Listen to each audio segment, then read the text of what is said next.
and let us begin. Okay, we're on page 129 in volume 20 of the Tzurba and Hilchot Shabbat, Niyaza family volume. And we're going to get back into the halacha of tzad. So we started last week. Unfortunately, it didn't get recorded, so we're going to do it briefly now, the part that we learned last week, as a hazara, as a review. So number one, the malacha of tzad was done in the Mishkan. In order to get the hides for the covering of the Mishkan, you had to trap the animal first, right? To get the chilazon, to make the techelet, you also needed to do trapping. So the question was, number one, what is the definition of trapping? So we said the definition of trapping was either trapping is a removal of the animal's freedom, top of page 129, or to bring the animal under a person's control. Okay, so the first thing we dealt with last week was where is the Issa D'Oraisa, where is the biblical prohibition of the Malacha of Tzad? And we saw it has to be, number one, it has to be on an animal that its derech is to be captured. Okay? And you take a look at source 14, the last two lines there, Kol Shebemino Nitzod, anything that's a meant to be captured, Chayev D'Oraisa. Kol She'ein Bemino Nitzod, and anything that's not regularly to be captured, so it is Patar V'Lasa. And that's the Chachamim in the Gemara, and that's the Halacha. Shulchan Aruch in source 15, Kol Shebemino Nitzod, Chayev Alav. Ein Bemino Nitzod, Patar V'Lasa. Hilkach Zuvim Avapi She'ein Bemino Nitzod, Aser L'Tzdan. Okay, so that's the. Not allowed to let you. What do you mean? That's one of the malachas of Shabbos. 39 malachas of Shabbos. This is one of the malachas. They did it in the Mishkan to get the chilazon, to get the hides of the animal. But where do you have the malacha of libun in the pasuk? Where do you have that? Where do you have the malacha of hotza'ah in the pasuk? You don't have it because this is the 39 malachas, and it applies on what?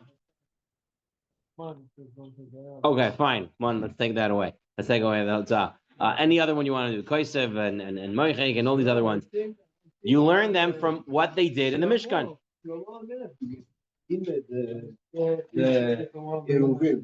Eruvin, that's a whole other story.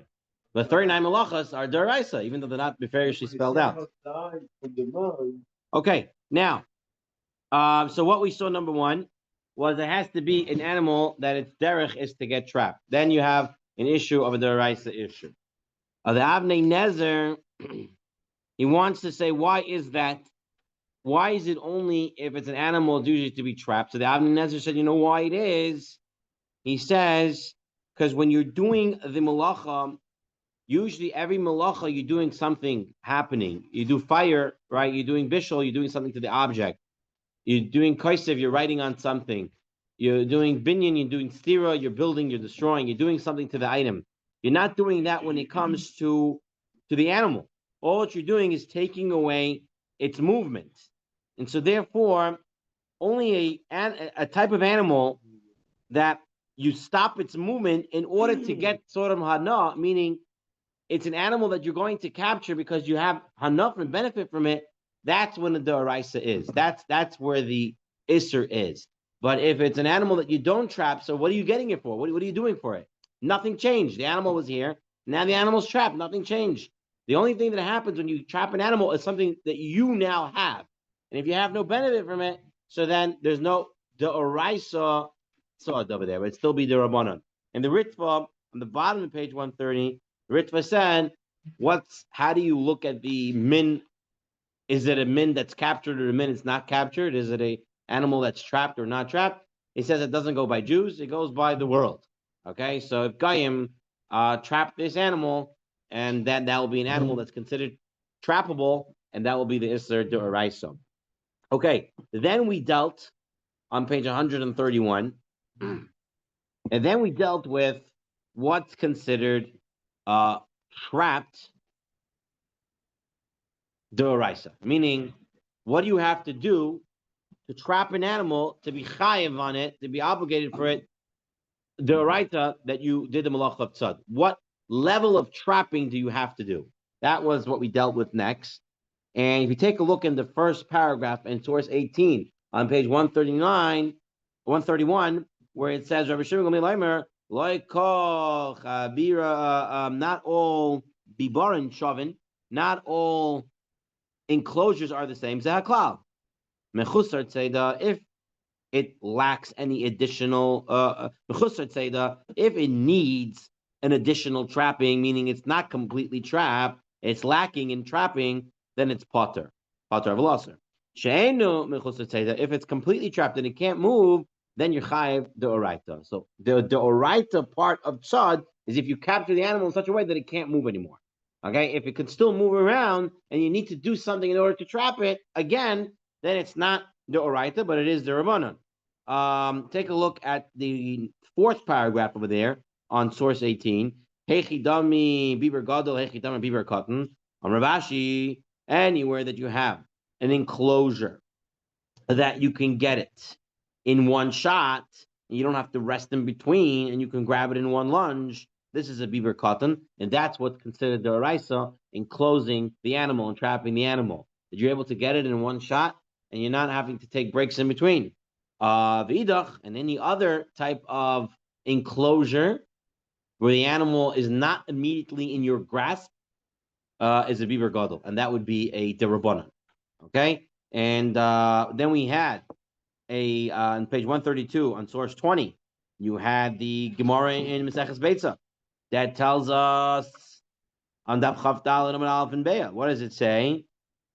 Kol she'omer Haveh mitzuda, bring us a trap and let us trap it. That's mechusar seder. Anything that you say, let's go and bring another trap to get it, then you know it's still lacking in trapping. Okay.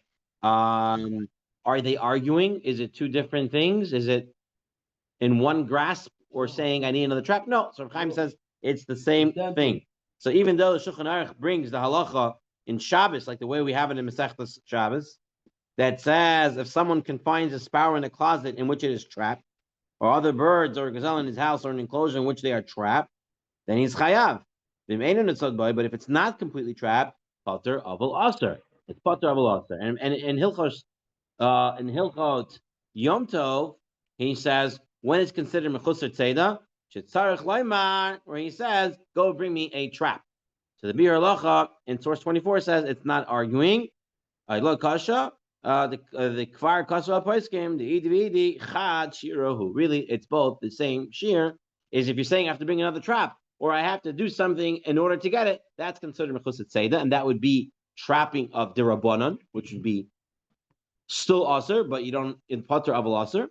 Whereas if you capture the animal in a place that it can't move, then that would be trapping deraisa. So source 25. Let's go through source 25 briefly.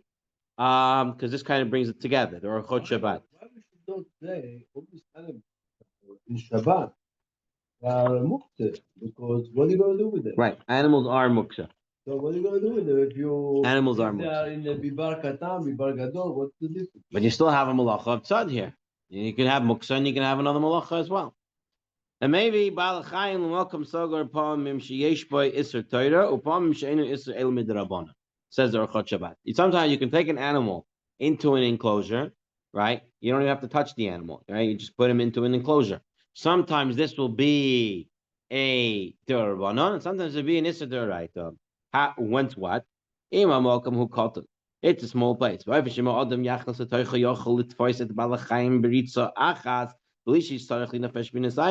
doesn't have to take any break in between. He can grab the animal right away. So he doesn't have to use another trap to get the animal. This is the Issa D'Oraisa. So it's in a small place, and you can get it in one shot, and you don't have to use any additional trap. Now you've just done Shalom, the Issa of Tzad on Shabbos. But if it's a big place, you cannot get it in one shot. You're going to have to take a break in between them. And you have to use some sort of object or some sort of instrument in order to trap it. Ein b'tzeidazu issa Torah, Ela issa d'Rabbanan. You don't have an issa d'Oraisa over here when you cannot get it in one shot or you have to use a trap. This is an issa d'Rabbanan. It's not completely trapped. In Balachayim, and it's therefore not considered in its place. Now he says, important to know, Malkum Cotton. Maybe you do have a small place. But you have there nooks and corners, right? And it makes it hard to capture the animal. So it's a small place, but there's a little size over there, right? That this animal can jump into. Well, guess what? That's not going to be considered a D'Oraisa. That's going to be considered the Rabbanan trap because you can't get him in one shot, even though it's a small place. It has the status dindik makom gadol. It has a status like a makom gadol of sagur balchayim b'toicha in over isa Torah ela isa d'Rabbanan. Okay, now he tells us a very important yesod in number 8 in the next paragraph. He says, if you have an animal in a place where it's considered trapped, meaning it's already trapped, it's in a small room, you can't move it, you can get it in one shot. You're allowed to go and put a cage in that space. Why? Before you brought in the cage, it was already considered trapped. So there's no isser of trapping an animal that's already trapped. So the animal's already in the small room and it can't move. When you get it in one shot, you come in and bring a cage. Okay, so two important things from this section that we're reviewing today is number one, to be an Issa D'Oraita, it has to be an animal that usually gets trapped. And it has to be trapped in a way that it can no longer move, right? In one shot. That's the Issa D'Oraita. So the Issa D'Oraita of the animal, and there's the Issa D'Oraita of the trapping mode. Okay, so if you trap an animal that's usually trapped, that's an Issa D'Oraisa. But if you trap it in a way that's not completely trapped, you're doing an Issa D'Rabbanan of trapping it in a non-trap, a complete trap. Okay, so you have the trapping, and you have the animal, and both of them need to be D'Oraisa to be over in Issa D'Oraisa. Okay. In China, they trap everything. Okay. Anything involved the trap. So that would be a D'Rabbanan. It's stuff that don't move. The Baruch Hashem, we're not Chinese. Okay.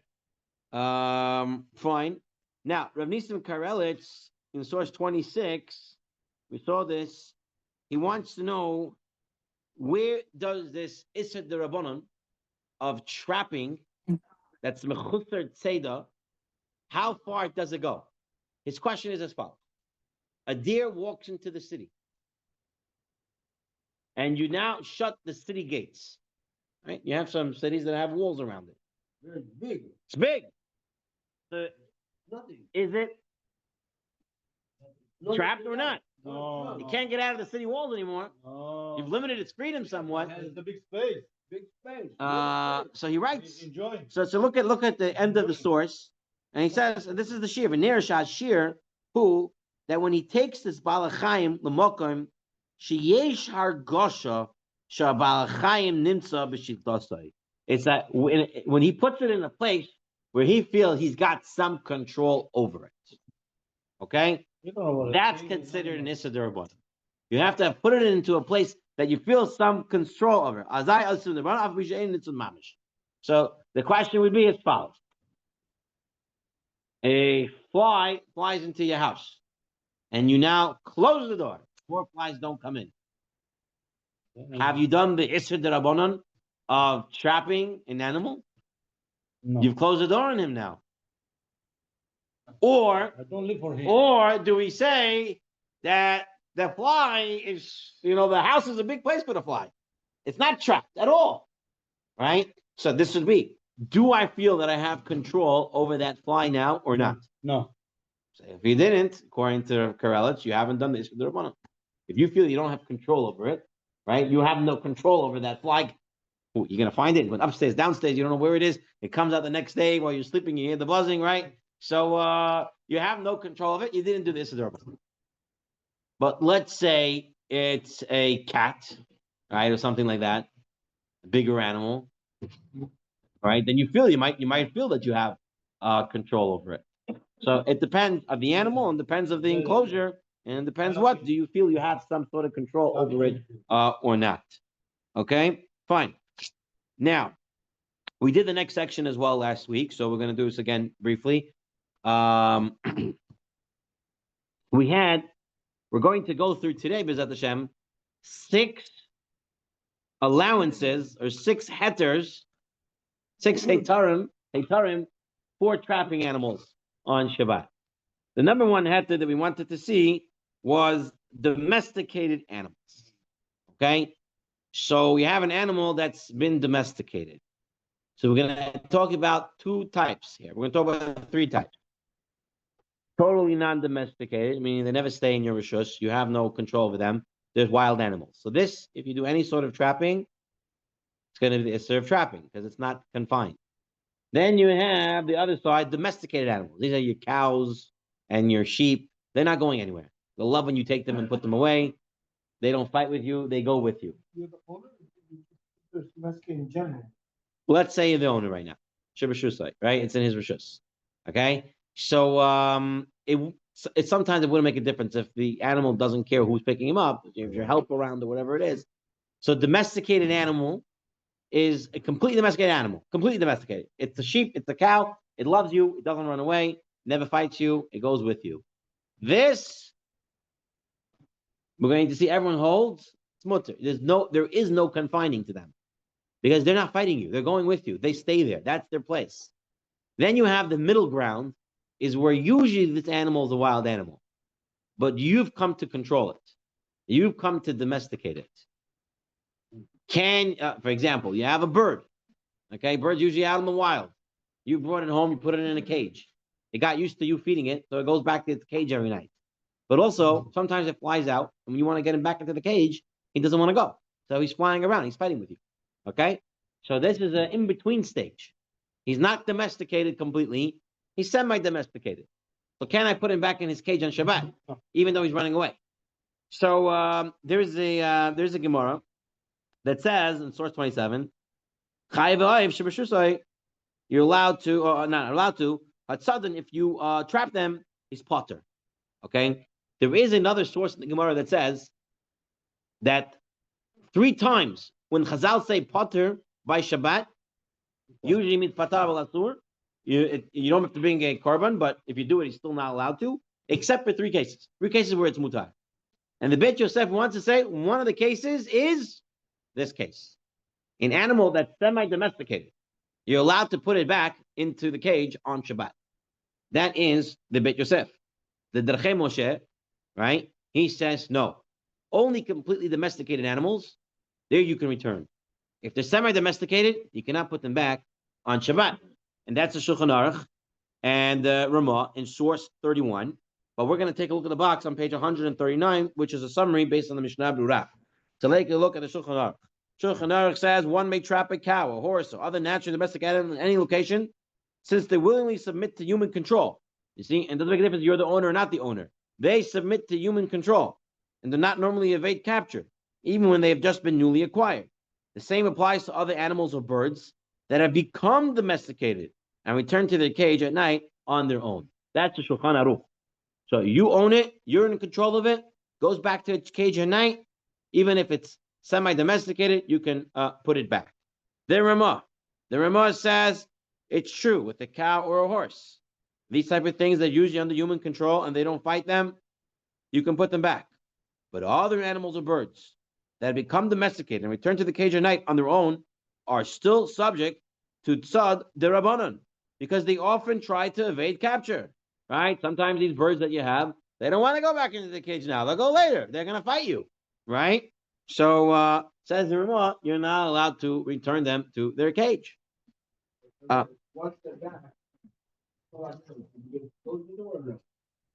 Once. So if you're worried for them and stuff like that, if they're going to get damaged or hurt or stuff like that, they can damage or they can get hurt. So then, yes, you'll be able to close the door. Yes. What if it's trying to harm someone? Yes, then you're allowed to put them away. Yes. Both of the above types of animals, now it says the Ramah further, even if it's the cow or the horse, and the cow or the horse, for some reason, that day is fighting you, then you're not allowed to put him back. You're not allowed to put him back in his cage or his pen or whatever it is, because then they're doing tzad. He's resisting arrest, right? And you're forcing him. You're doing trapping. You're doing tzad. Okay. So now the question is, what about pets? Okay, pets. You have a cat. More likely, you have a pet dog. Right? There are dogs in the wild, and there are cats in the wild, and there's dogs that are domesticated, and there's newly acquired pets. Right? Sometimes you get a new pet, a new dog, and every time you open the door, he wants to run out, and you have to hold him back. So are you doing tzad by trapping it? So the Torah HaMelachot, he brings our Nisan Karelitz, and he says it doesn't depend on the species. It depends on the status of that individual dog. Is that dog domesticated or not? Okay. So if that dog is domesticated, then you can technically, put it in its place and trap it up. There's no issue of tzad over there. It's not allowed to put him away if he runs out. If he's a domesticated animal, he comes back every night to you. He has his place. He stays. If he's domesticated, then you can put him away on Shabbat. Not a problem. Okay. Same with cats. He writes, if they're domesticated, they come. They're your responsibility. They eat by you. They stay by you. Then they're not subject to tzad. Says Rabbi Ribiat on page 141, source 35. He says, but it might be a difference with a new pet cat or dog. Right, stray cats for sure. You can't put them into an enclosure. If for example, if a cat runs into a house, it's not simple to close the door. You're doing tzad. It's not a pet cat. If it's someone else's pet cat, that's a different story. It's a domesticated animal. You can close the door. If someone else's dog. That's fine. He's a domesticated animal. That's someone else. That's fine. It doesn't have to be yours, as long as it's a domesticated animal. But if it's a stray cat and he runs into your house, and it's domesticated, impossible. It's either stray or it's domesticated. So if a stray cat walks into the house, you can't close the door on him.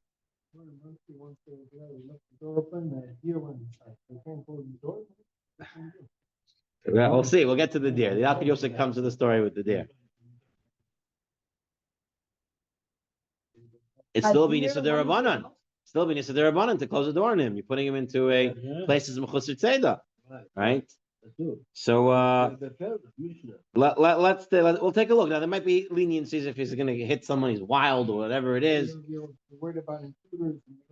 We'll talk. We'll see what we can do. But let's just take a look at Ribiat, a new pet cat or dog that is not yet accustomed to its new owner and surroundings and tries to escape is not considered self-confined. Closing the door of the house to keep the animal from running off is tzad. So if you have a new cat or dog, and even while walking it on Shabbat, and he's tugging away on the leash, right, and you're holding him back, you're trapping him. All these deer, let's say, after Shabbat, I want to make a barbecue with this. I don't know. Make a barbecue on deer. Yeah. Okay. If a pet dog or cat run off.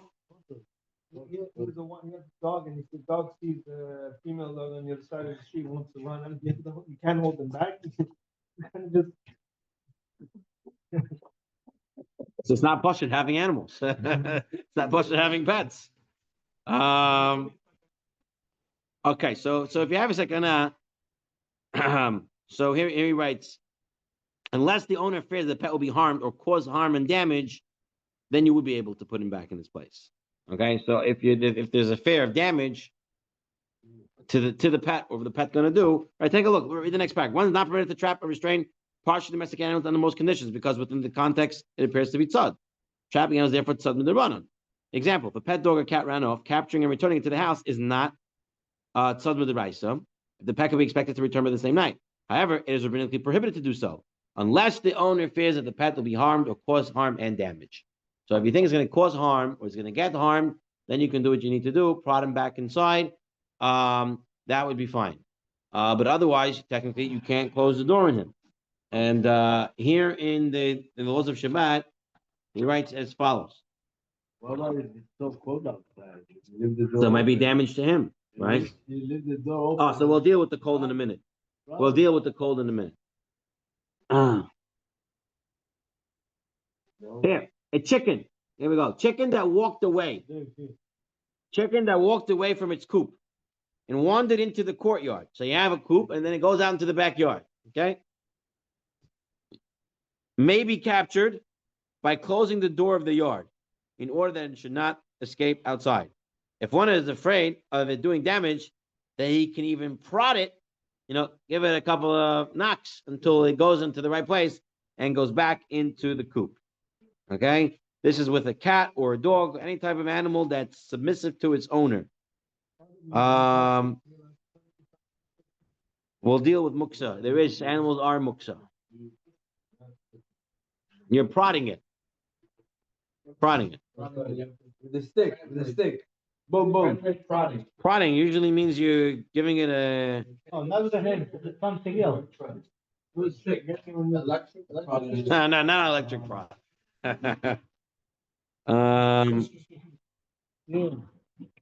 So he writes over here, one may not pick the pet up, but one may only prod it into his home or room.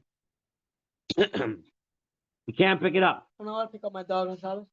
You can prod it. You don't pick it up. We'll get into the muksa of the animal soon. Yeah. Run around the yard, this way, that way, and then at night they come back in. Right. I come home, I lock the door. That night, I come home, accidentally the door had closed somehow, maybe the wind, and the chickens were all over. One was sleeping on the tree. Oh my gosh. So my neighbor was actually the one who told me, and he was very worried that they're gonna get hurt. I happened to have a cleaning lady that night. I told her, to gather them up and put them in for them to go to sleep. But they wanted to go in the coop, but the door was locked. Some of them slept on top of the roof. So once you open it, they don't see it. It's a night they don't see it. They can't see it. Okay. Okay, here's the next case. If one acquired a chicken from a nearby neighbor and it will return to its original owner, it's still considered a domesticated and confined animal. However, the chicken's new home must be near enough for the animal to return to its former home. So again, it doesn't have to be confined by you. As long as it's going to be confined somewhere, then it'll be still considered a confined animal. Now, totally domesticated animals, which is your cow and your sheep and stuff like that, they may be trapped on Shabbat. Okay? This includes any animal that we subdued and allow one to grab it when one reaches out to pick it up. However, the animal will squirm. You got one of those cows that are on it's rebelling, right? So then you're not allowed to. Then it'll be tzad. Okay. So that is undomesticated. Now we're going to come to the next heter of animals, of trapping them. And this is dangerous animals. Example. Okay? So dangerous animals. I believe this is where we were holding last week. Okay. Tiger. Page 141. So, Amar Shmuel, call Paturi the Shabbos, anywhere it says Pater b'Shabbos, Pater v'Laser.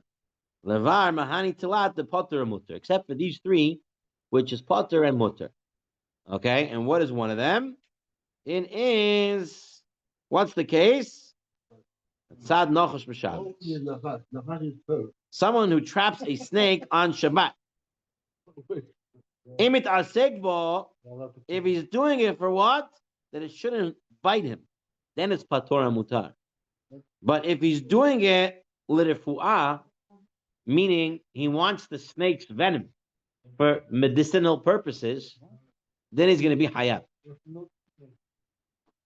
Milk the snake, take the snake and then milk it so that they can use it to make antivenom. Right. So the guy traps it. So we're saying you're allowed to trap a snake on Shabbat because it's a dangerous animal, but it has to be trapped in order to keep you safe, not to right. If you're trapping it to get its venom, or to get its benefit from it, then that's still the malach of tzad, and you're chayav on it. Okay. I have to kill him. And how do we know this? We have a beferish. It says Kaifin kara alanir b'shush loy choz kuraval. You can put it on tzoa, and on an akrab, and on a scorpion, that it shouldn't bite you. So you have it beferish that you can capture a scorpion, you can capture a snake, and that's potter and mutter. Potter and mutter to capture dangerous animal on Shabbat. It says the Shulchan Aruch, source 37. Capturing snakes on Shabbat or other dangerous animals in the fuah, hayav. If he does it because he wants it for medicinal purposes, then it's hayav. Ve'im b'shvil, that it shouldn't bite him, shouldn't hurt him, then it is mutar. Then it's mutar. Not only patur, but patur and mutar. Now, you're allowed to capture a snake. You're allowed to put it in a cage. Put a bowl over it. You have to know with certainty if it's poisonous. So let's take a look. Take a look at the Mishnah Berurah, source 38. Even a place where snakes do not regularly cause death, right? They're not going to kill you. And they're not chasing him. They're in this place. Still, it's permitted to trap them, to place a utensil over them, or to bind them. The reason is, it's a malacha and it's uchal gufa. When the malacha of tzad was done in the Mishkan, it was done in order to trap the animal and use the animal. Here I'm trapping the animal. I'm not using the snake afterwards. I just don't want it to. I don't want it to bite me. Okay. Malacha she'ein tzur legufa is pater of al-aser, but here because of harm, mishum mezika. I feel this is the rabbanon leika. Says Mishum Bar. Here because it could cause a lot of damage. There is no issa the rabbanon. The Aruch HaShulchan says a step further. The Aruch HaShulchan says, "Ein zeh b'chlal tzei klal." Putting a trap over a snake is not tzad at all, right? The tzeda ikar kavanasay l'tzadu l'reshusay. When you put something, you want to get it. You're capturing the chilazon because you want its tchelis. You're capturing the animals to get hides from it. But here, uchan ikar kavanasay l'achikoy. It's to go away from it. Make sure it doesn't come to you. It's exactly the opposite of tzad, says the Aruch HaShulchan. So you not even do this. It's not even malacha shein tzedek.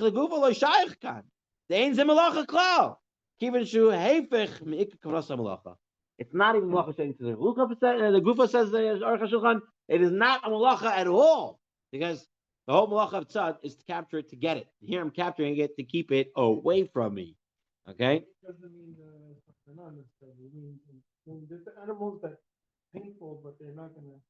Here we're talking about dangerous animals, damaging animals. We're going to talk about painful animals like biting insects in a moment. Okay? But here we're talking about animals like a nochash, like a scorpion. These are dangerous animals. Scorpions, tarantulas, whatever, they don't necessarily kill. They hurt a lot. They hurt a lot. Very harmful. How do you know they don't kill, or how do you know whatever? We don't know the People could difference. die from bees. Like let's say also snakes, we don't know the difference. Bees, people could die. Okay. Says the Shulchan Aruch Harav, right? The cholzeh and all this is b'ramosim shedarchil lehezik mamish. Goy nechoshim, akrovim. Even in places where their bite is not fatal. Right? Al kolpanim himazikin haguf, with their bite. Chen kol kiyotze behen. Anything that causes a damage, like a serious damage, that's when you're allowed to trap it. But I will call sheinu mazik haguf, but anything that doesn't really cause damage to the body.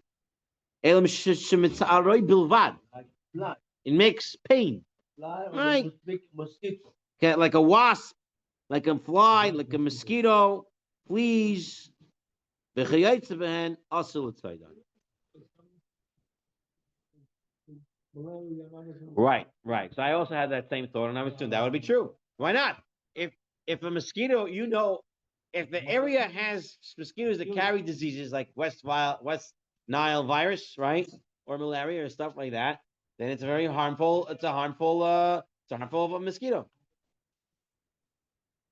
I'm saying if it was in such a case, in certain areas, they have very dangerous mosquitoes. You go to certain places when you go in the places, say, be careful of the mosquitoes here.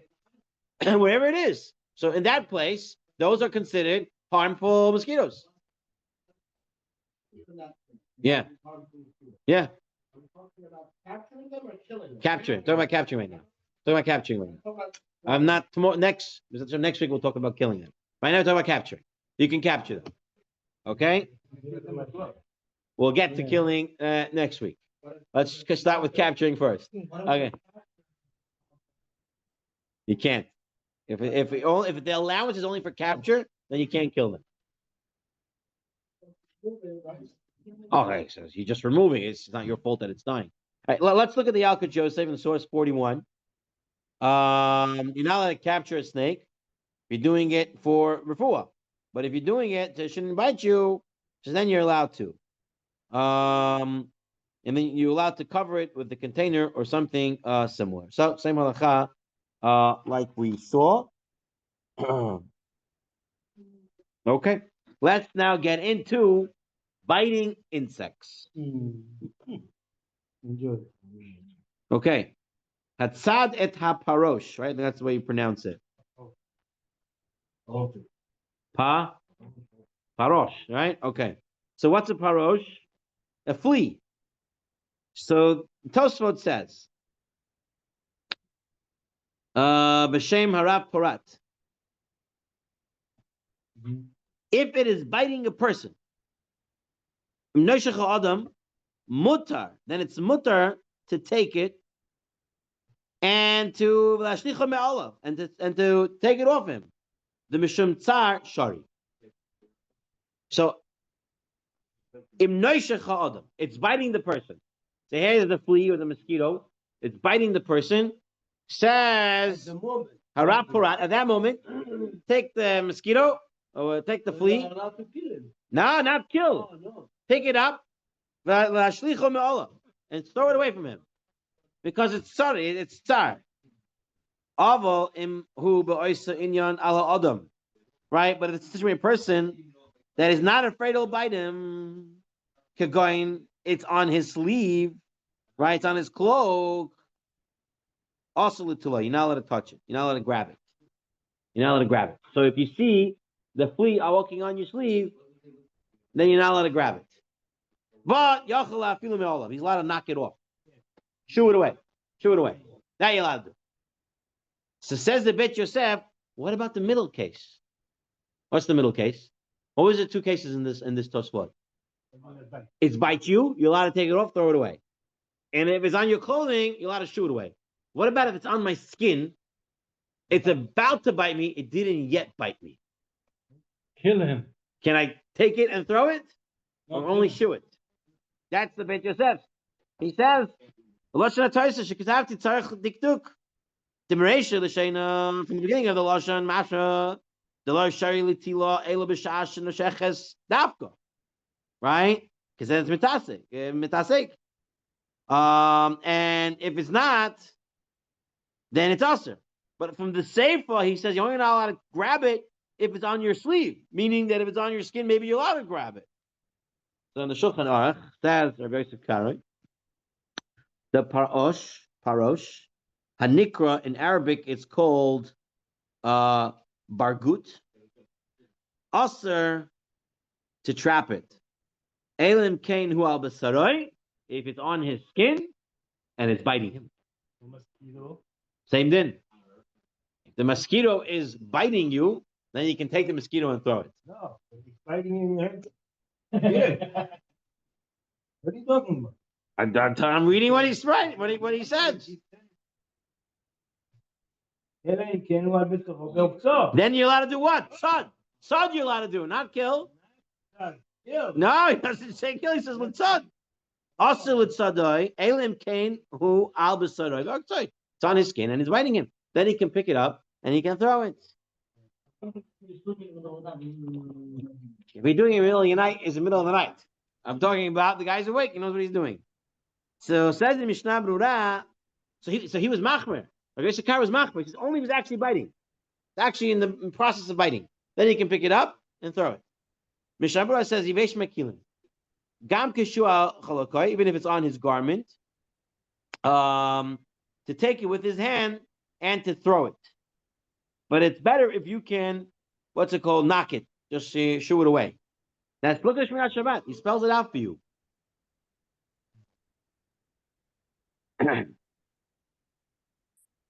We read it out. Usha, that it's biting you, or it's on your body and it's about to bite you, is going to Mishnah Berurah. If you can take them off without grabbing them, then do that. Otherwise, you can grab them and throw them away. Now, what did he say? Pinchas, what does he say? What's right after? You can't kill them. And you can't even kill them, k'v'derech agav. Asur afilu b'zman shemoitzu. You're not allowed to even kill them when they're biting you. V'gam asur lahashlechotem elamayim. Ki b'vadai yamatu sham. You're not allowed to pick them up and throw them into the water because they're definitely going to die there. You hear this, Rav Pinchas? You can't kill them. Here? Pick them up, throw them away. You can't even throw them into water. Can't throw in the water? No. Why don't you say it's the same thing as the snake and scorpions that they are about to? So the Aruch HaShulchan defined, the Shulchan Aruch Harav, he said there's real damage, and this is just going to give you pain, some swelling. It's not real damage. It's going to be okay after a little while. It's not like the scorpion and the snake was going to give you an everlasting damage. It's a different story over there. Okay. Look at the Aruch HaShabbat. Yeah. What about setting up special traps for the flies? Before Shabbat? Yeah. Yeah, no Those problem. special things where it just zips them or traps them like on No Sukkot. problemo. No problemo. There's no Shvisas Kalim by Shabbos. You don't have to let your instruments rest on Shabbat. You can set up traps before Shabbat. We're going to get into that. Okay. Source 47. Yeah, before Shabbat. Before Shabbat, you can put. And Shabbat, before Shabbat, Yeah, gonna stay do whatever you there, want. enjoy? Yeah. Okay, 47 says Orchat Shabbat. Look, read it. Rav Pinchas, what does he say? Bali Chaim. Kol kach. Ein heter.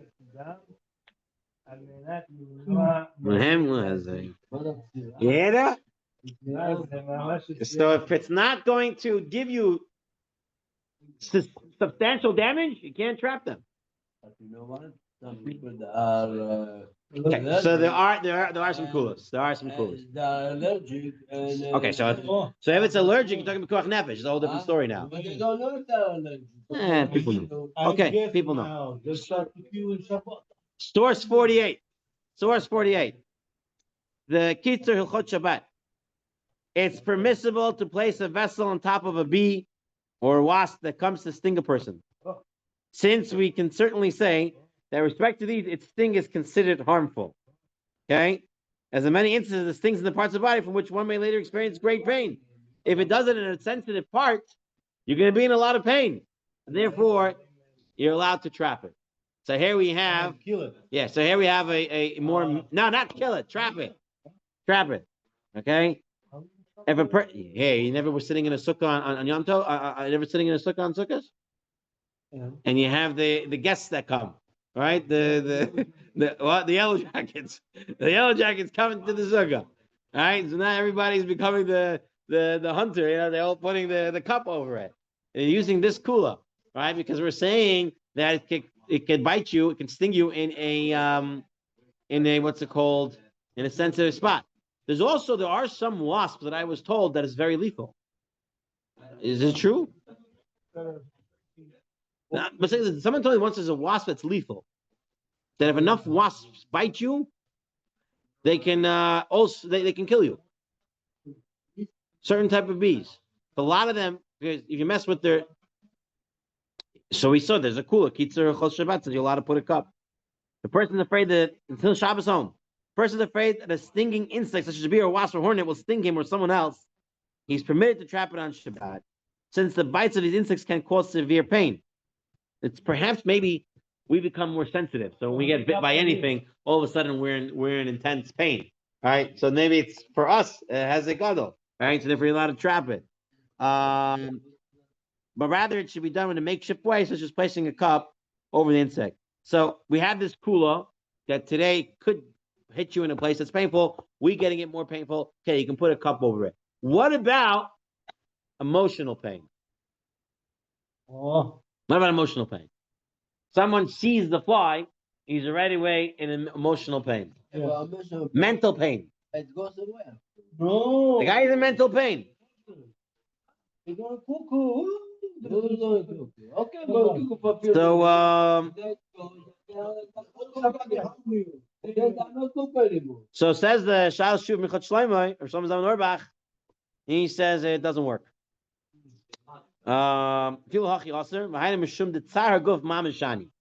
If it's real pain to the body, that's a different story. That's when what's it called? You can trap it. Right? Right. That's not enough of not enough anguish. Okay. Next case. Okay, so we came that if you get the yellow jackets come to you in your sukkah, you have a kula, you can use a cup. Why would I kill everything all the time? Let it go back in the wild. You're saying if you're leaving it there, it's gonna die? So what do? You take it out right away? Can die within that time too. You're not killing it, Lamaisa. It's al de gramo. You just trapped it, right? You're not killing it. The intention wasn't to kill it. The intention was to keep it away from you, right? Sure, they're gonna come bite you. Okay. All right. 147. Animals that move extremely slow.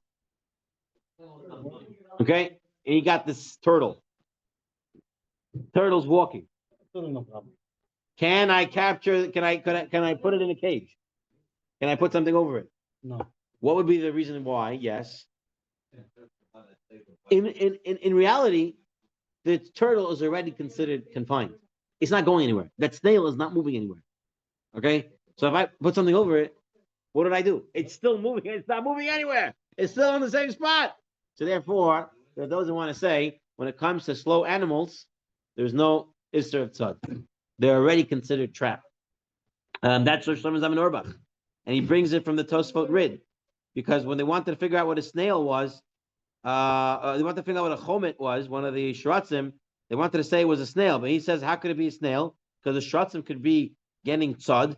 And a snail, there is no tzad by snail. Because it doesn't move. So there is no tzad. So you have Beferish, says Shlomo Zalman Auerbach, that slow moving animal, there is no tzad, there's no trapping. It's already defined as confined. Rabbeinu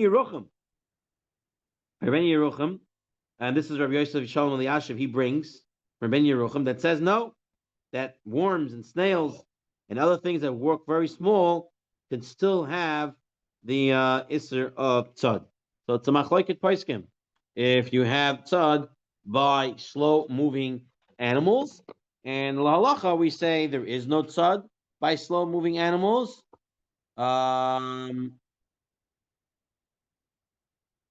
But it's better to stay away from this machlokes. Okay, but la halacha there is no tzad by slow moving animal. Now, what about if I have ants? Ants are slow moving.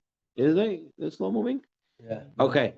Can I confine their space by putting water around them? Right? Apparently, they can't walk through water. So Are you allowed to put water in Shabbat? you're just pouring water on the ground. On the dirt? If it's in the house, let's say. But Right. they don't bite. Right. I'm not. The question is, are they considered confined already? In the meaning they're slow moving. So says Rav Karelitz, regarding pouring water on another substance around ants so they will not spread, it's permitted, even according to the opinions, the whole trapping slow animals is forbidden. Why? Because ants are creatures whose species is normally not trapped, so it's the Rabbanan. A woman leaning with trapping, which is forbidden by Rabbanan, when the animals are considered completely trapped in any case. Therefore, it's permitted to limit them the place where they can live. So he says, even if you want to consider that he could trap slow animals, you can still put water around it. Lamaisa, we say that there is no tzad by slow-moving animals. Okay, here was the case now that someone brought up earlier. I think Rabbi Chaim, you brought this up. Okay, the guy has a bird come flying through his window. What? The bird comes flying through his window. Now, he doesn't want to close the window because he doesn't want to do tzad. But all of a sudden, it gets very cold.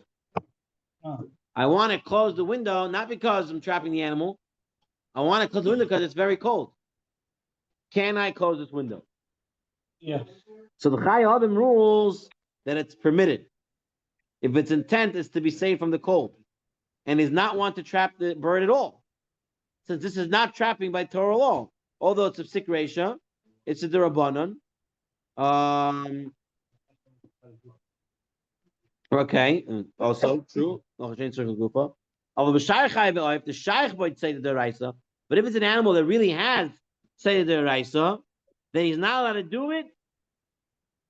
This is the rabbanon. The bird is not usually trapped. No one's trapping this bird, and it's in your house. You're gonna close the window. It's cold. Fine. Situation the rabbanon. But what happens if an animal like a deer strolls through your house, which is the rabbanon type of animal to do tzad for? So he says, then you cannot close the door. Can't close the door. Here, let's look at the Yalkut Yosef outside of the Tzurba for a moment. Look what he writes over here. But deer enter the house on Shabbat. It's forbidden by the Torah to close the door. Because then you're going to be confined the deer in the house. Even if you want to close the door for other reasons and nothing to do with catching the door, it's forbidden from the Torah since it's a secretion to Oraita. And this is the opinion of the majority of poskim. Although there is a minority opinion, if one has no intention of catching the deer, but that's the minority opinion, he doesn't want you to go. He says the majority of Rishonim understood that you're not allowed to close a door on a deer if it walks inside your house. And someone said they were in Muncie and it happened. So here you go. Can't close that door. In general, it's allowed or no to do that? What? To trap a deer in Muncie, let's say, yeah, a deer comes in On a regular day. No, on a regular day. Is that okay? No, the guy wants to shut the door because he doesn't want it to go back and hit other people. He wants to keep it in that room. Saying you can't do that. Can't do that. Now, Inside, somebody closed the door. Say one of the kids closed the door. Does he have to reopen the door now? oh no, he doesn't have to reopen the door.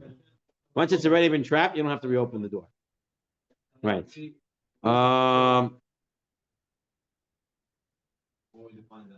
Right. So that's what he brings down l'halacha. So I don't know what you do in the end of the day. What do you do with this deer? You let him roam around the house until he walks out, I guess. You gotta wait for him to come out. You can't close the door on him. Okay.